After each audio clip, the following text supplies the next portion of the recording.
இன்றைக்கி ஒரு சின்ன அறுவடை என்ன அப்படின்னு சொல்லிட்டு பார்த்துலாங்களா? அதே மாரி டெய்லி தோட்டம் வச்சுருக்கோம் அப்படின்னா, அத டெய்லி சுத்தி சுத்தி பார்க்கணும். ஒரு அட்டனன்ஸ் மாதிரி. அந்த செடி எப்படி இருக்கு? காய்கள் வச்சிருக்கா? பூ வச்சிருக்கா? அப்படின்னு சொல்லிட்டு நம்ம அத கவனிச்சோம் அப்படின்னா தான், அது வந்து பூ வச்சு காய் வைக்கும். அப்பப்போ வந்து மண்ண கிளறி விடுறது, தண்ணி விடுறது, இல்ல மாட்டுச்சாணி உரம், இல்ல ஆட்டோட எருவு ஏதாவது ஒண்ணு போட்டு விட்டுட்டுருக்கணும். அப்படி பண்ணிட்டே இருந்தோம்னா, காய் வச்சுட்டே இருக்கும். சில பேர் வந்து இத டிப்ஸாவே கேட்டீங்க. எப்படி வந்து உங்களுக்கு நெறைய காய்கள் வைக்குது அப்படின்னு சொல்லிட்டு. நான் வேற எந்த உரங்களுமே போடுறதில்ல. மாட்டோட எருவு அப்புறம் ஆட்டாம்புழுக்க வந்து எப்பயாவது கிடச்சிச்சின்னா அது போடுவேன். அதுக்கப்புறம் தண்ணி விடுவேன். அப்பப்போ மண்ண கிளறி விடுவேன். அதான். அதே மாதிரி நான் க்ரோ பேக் அந்த மாதிரி வைக்கல. மண்ல நடவு பண்ணி வச்சனால அதோட குரோத் வந்து நல்லாருக்கும்.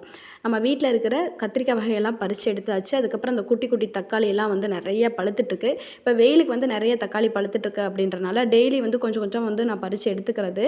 நம்ம அப்படியே விட்டுட்டோம் அப்படின்னா, அது வந்து கோழி கொத்தி விட்டுரும். அதனால வந்து தேவைக்கு தகுந்த மாரி நம்ம பறிச்சு எடுத்துக்கிறது.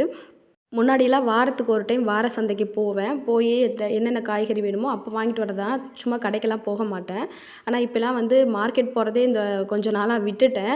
ஏன்னா, நம்ம தோட்டத்தில இருக்க காய்கறியிலேயே வந்து டெய்லி வந்து ஏதாவது ஒரு சமையல் பண்றதுக்கு கரெக்ட்டா இருக்கு. ஏதாவது ஒண்ணு பத்தலைன்னா மட்டும் தான் மார்க்கெட் போற மாரி இருக்கும். இப்போ வந்து டெய்லி நம்ம பறிச்சு பறிச்சு சமைக்கிறதுனால, நாம ஃப்ரிட்ஜ தொறந்து பார்க்கறத விட, நம்ம தோட்டத்த போய் ஒரு சுத்து சுத்தி பார்ப்போம். ஏதாவது ஐடியா கிடைக்கும். ஏதாவது ஒண்ணு சமைக்கலாம் அப்படின்ட்டு தான் டெய்லி வந்து அறுவடை பண்ணி பண்ணி ஏதாவது ஒண்ணு சமைக்கிறது.